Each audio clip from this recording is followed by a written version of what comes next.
Admission करूँगा।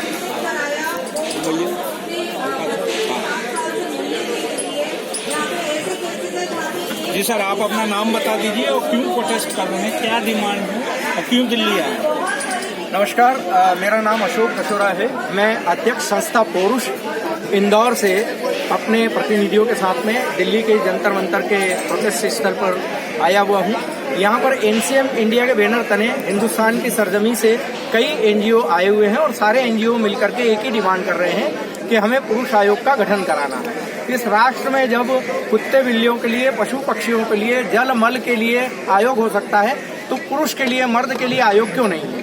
दूसरा ये है कि महिला आयोग तो है लेकिन पुरुष आयोग नहीं है।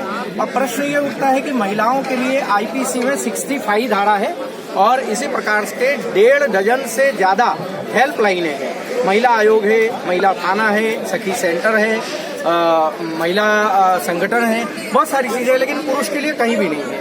NCRB, national crime record bureau के जो सरकारी आंकड़े हैं वो बताते हैं कि महिला कानूनों के दुरुपयोग के कारण अवसादग्रस्त होकर के प्रतिवर्ष 1,58,000 पुरुष आत्महत्या कर रहे हैं, जो कि महिला प्रताड़ना के 5.5 गुना ज्यादा अधिक है। ये एनसीआरबी के आंकड़े हैं। तो फिर ऐसी परिस्थिति में पुरुष आयोग क्यों नहीं बनाया जाना चाहिए? महिलाओं के लिए 1.5 डजन से ज्यादा हेल्पलाइन है लेकिन पुरुष के लिए एक भी हेल्पलाइन नहीं है। यदि पुरुषों के लिए एक हेल्पलाइन हो जाएगी तो अवसादग्रस्त पुरुष अपनी पीड़ा, अपनी प्रताड़ना वहां पर अभिव्यक्त कर पाएगा और सुसाइड नहीं करेगा। दूसरा प्रश्न ये जब उठता है कि महिला अगर चली जाती है थाने पे तो पूरे खानदान के खिलाफ झूठा मुकदमा दर्ज कर लिया जाता है, लेकिन पुरुष अगर आत्महत्या भी कर लेता है पत्नी और उसके परिवार से प्रताड़ित होकर के, तो भी मर्ग कायम होता है, उसके खिलाफ कोई मुकदमा दर्ज नहीं होता है।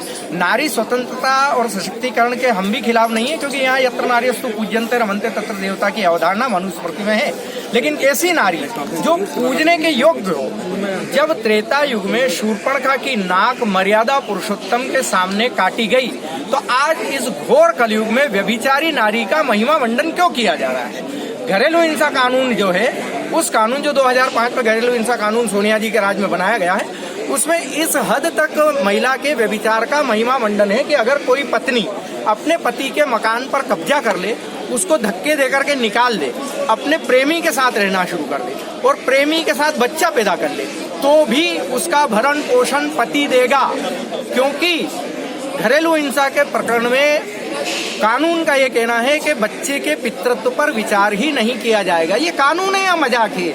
ये विदेशों से कॉपी पेस्ट करके एक अंग्रेज महिला ने भारतीय परिवारों के ऊपर थोप दिए गए, जिसके कारण पुरुष आत्महत्या कर रहे हैं, प्रताड़ित हो रहे हैं। हमारा ये कहना है कि पुरुषों के लिए भी इक्वलिटी बिफोर लॉ और इक्वल प्रोटेक्शन ऑफ लॉ, समान कानून और समान कानून पर संरक्षण की अवधारणा जो आर्टिकल 14 में संविधान में कही गई है, उसको लागू किया जाए। शुक्रिया, धन्यवाद।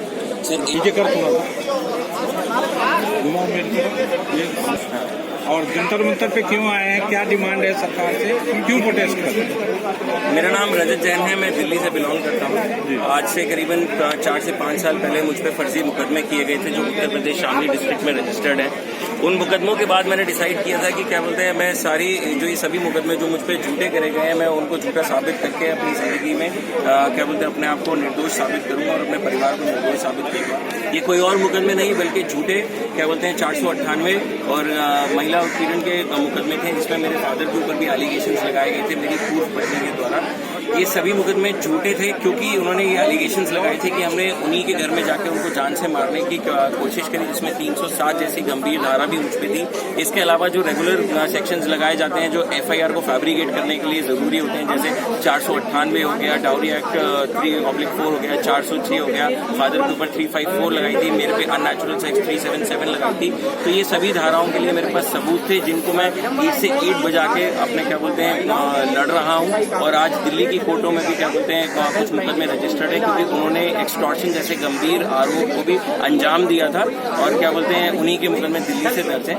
यहाँ दिल्ली जंतर मंतर में हर साल हम आके प्रोटेस्ट करते हैं, इन्हीं मुकदमों के खिलाफ हम बोलते हैं कि ये जो क्या बोलते हैं कानून बनाए गए हैं ये जेंडर न्यूट्रल कर देने चाहिए। जैसे कि अगर मैं एक पहले 354 की बात करूं तो 354 जो है वो महिला के द्वारा एक पुरुष के ऊपर ही लगाया जा सकता है, बल्कि आज की तारीख में महिलाएं भी ऐसे कृत्य करती हैं जिसमें पुरुष जो है वो वो छेड़ा जाता है, तो पुरुष की क्या बोलते हैं मॉडेस्टी का क्या होगा, इसके लिए कोई सुनवाई नहीं है। दूसरा मैं बात करता हूँ 125 जैसे ये सेक्शन की, जिसमें क्या बोलते हैं सिर्फ थाने में, जेल में और कोर्ट और कचहरी में धक्के खा के अपना जो जीवन है वो त्याग रहा है, और जब तक ऐसा होता रहेगा ये देश कभी विश्वगुरु नहीं बन सकता। हम लोग ये सोच सकते हो लोग आते क्यों नहीं? एक्चुअली क्या होता है कि पुरुष जो है, पुरुष को तो कमाना है, पुरुष तो निकलेगा। पुरुष घर माँ भी देखनी है, बाप भी देखनी है, बीवी तो देखनी है। जब कोर्ट केस होते हैं ना, तो जज ये नहीं देखता कि हमारे बच्चे पालने हैं, बच्चे मेरी जिम्मेवारी है, पति के ऊपर माँ बाप। कोई संसद के अंदर 1/3 कर रहा है, आप करके तो देखो, संसद के अंदर चप्पलें चलेगी। इन मूर्खों को समझ में नहीं आ रहा है कि भस्मासुरी कानून ला रहे हैं, भस्मासुर बना रहे हैं। वो जिसके हाथ पर सिर रखे, जिसके सिर पर हाथ रखेगी उसी को भस्म कर देगी। आप कीजिए, अभी आम आदमी के खिलाफ दुष्कर्म हो रहे हैं, फिर संसद में दुष्कर्म लगेंगे, संसद में बलात्कार लगेगी, सांसद भगते फिरेंगे। तो ये जिस दिशा में जा रहे हैं, उस दिशा में राष्ट्र को पूरी तरह से बर्बाद ही कर रहे हैं, और ये फेमिनिज्म इस राष्ट्र को पूरी तरह से बर्बाद। धन्यवाद।